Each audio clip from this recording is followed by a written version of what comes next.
This podcast is brought to you by Thomson Reuters. The best don't just do their work, they change what's possible. Cases won, audits completed, jobs saved.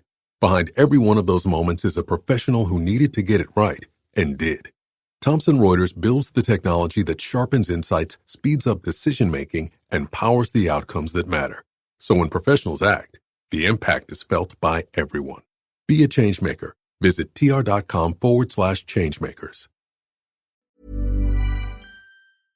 Bonjour, ici Patrick Pierrat, éditeur d'Info Bref. Voici l'essentiel des nouvelles en ce vendredi 10 juillet. Le gouvernement fédéral veut resserrer les liens économiques avec l'Arabie Saoudite. Mark Carney était en visite à Jeddah, la deuxième plus grande ville du pays. C'était le premier voyage officiel d'un Premier ministre canadien au royaume saoudien depuis 26 ans. Le Premier ministre a rencontré le prince héritier Mohammed Ben Salman. La visite de Carney marque un rapprochement entre les deux pays, dont les relations diplomatiques étaient tendues depuis 2018. Une dizaine d'accords commerciaux, d'une valeur totale de plus d'1 milliard de dollars, ont été signés entre des entreprises canadiennes et saoudiennes. Ils concernent les technologies de la santé, l'exploitation minière, les infrastructures et la défense. Le gouvernement du Québec impose un examen aux camionneurs détenant un permis ontarien. La vérificatrice générale de l'Ontario avait rapporté en mai que la formation des conducteurs de camions lourds était défaillante dans cette province. Or, jusqu'à présent, lorsqu'un conducteur ontarien de véhicules lourds déménageait au Québec, le transfert de son permis se faisait automatiquement. La Société de l'assurance automobile du Québec exigera désormais que les camionneurs qui ont obtenu leur permis en Ontario et qui conduisent depuis moins de 2 ans réussissent les examens pratiques du Québec. Les conducteurs qui échouent aux examens 2 fois devront suivre une formation obligatoire. La population québécoise pourrait plafonner à 9,2 millions. Selon les nouvelles projections de l'Institut de la statistique du Québec, après une forte augmentation due au nombre de résidents temporaires au cours des dernières années, la population québécoise pourrait baisser d'environ 50 000 personnes d'ici 2029 et se stabiliser ensuite autour de 9,2 millions de personnes au cours des prochaines années. L'Institut note que la baisse de population projetée d'ici 2029 ne s'accompagnerait pas d'une baisse des besoins en logement. Ces besoins continueraient de croître au cours de cette période, notamment en raison d'une forte augmentation des besoins en logement collectif des personnes âgées. Le Canada a moins besoin d'augmenter le nombre d'emplois. Selon un rapport du service économique de la Banque TD, le nombre d'emplois au Canada peut désormais rester quasiment stable sans que le taux de chômage grimpe parce que la population en âge de travailler n'augmente pas.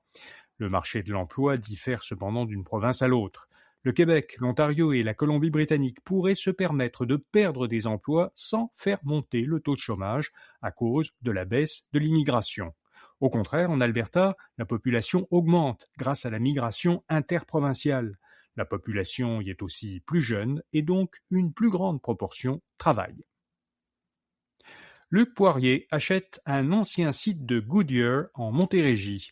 Le promoteur immobilier a acquis avec une vingtaine d'autres investisseurs le terrain de l'usine de pneus Goodyear de Salaberry de Valleyfield pour 29,5 millions de dollars. Selon ce qu'il a dit à plusieurs médias, la majeure partie de l'usine sera démolie. Le promoteur souhaite construire sur le site des logements, des commerces et des espaces industriels. Une partie de l'usine restera cependant en service et Goodyear paiera un loyer au nouveau propriétaire. Luc Poirier avait en 2023 vendu à Northvolt un grand terrain en Montérégie qui devait accueillir une usine de matériaux pour batteries. Peut-on se fier à l'IA pour des questions sur les finances personnelles ?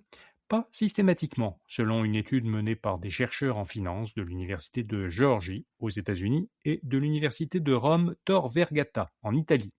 Dans un article publié dans le Journal of Financial Planning, les chercheurs écrivent que les outils comme ChatGPT, Claude et Gemini peuvent donner des réponses incomplètes, trompeuses ou incorrectes.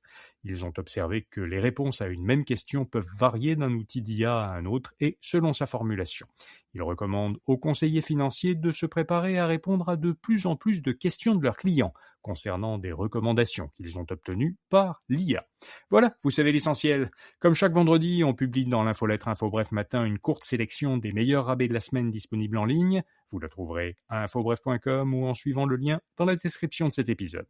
Bonne fin de semaine et à lundi matin. This podcast is brought to you by Thomson Reuters.